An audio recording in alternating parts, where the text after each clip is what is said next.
Hello guys, let's make కరివేపాకు మునగాకు కారపొడి. మస్తు ఈజీ ఫ్రెండ్స్. ఫస్ట్ వీటన్నిటిని అయితే మంచిగా ఇట్లా ఆకులన్నీ తెంపి పెట్టేసుకొని ఎండుమిర్చి కూడా తొడిమెలు తీసి అట్లా పెట్టేసుకోవాలన్నమాట. సో ప్యాన్ పెట్టేసి దానిపైన ఆయిల్ పెద్ద క్యాన్ లేపింది అనుకుంటారా, నూనె క్యాన్ ఇవాళ కడగడానికి ఇష్టం అనమాట.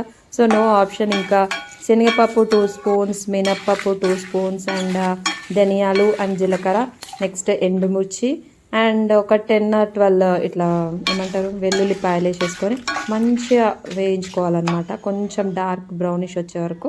ఇప్పుడు వీటన్నిటిని ఈ జార్లోకి ట్రాన్స్ఫర్ చేసేసుకోవాలి. ఇప్పుడు మనము తెంపి పెట్టుకున్నాం కదా మునగాకు కరివేపాకు, ఆయిల్ అవసరం లేదు, డైరెక్ట్ ఫ్రై చేసేసుకోవాలి. ఒక 5 minutes లో ఫ్లేమ్లో వేసి ఇట్లా వచ్చేస్తుంది. సో ఇంతకుముందు మనం అన్ని దినుసులన్నీ వేసుకున్నాం కదా, సో అందులో కొంచెం చింతపండు అండ్ రుచికి సరిపడా సాల్ట్ వేసేసుకొని గ్రైండ్ చేసేసుకోవాలి. ఫస్ట్ ఇది గ్రైండ్ చేసుకున్న తర్వాత ఇప్పుడు చూడండి మంచి ఫైన్ పౌడర్ లాగా అయింది కదా. దీంట్లో ఇందాక మనము ఫ్రై చేసుకున్న ఆకులు కూడా వేసేసుకొని గ్రైండ్ చేసుకుంటే సూపర్ డూపర్ మునగాకు కరివేపాకు పొడి రెడీ.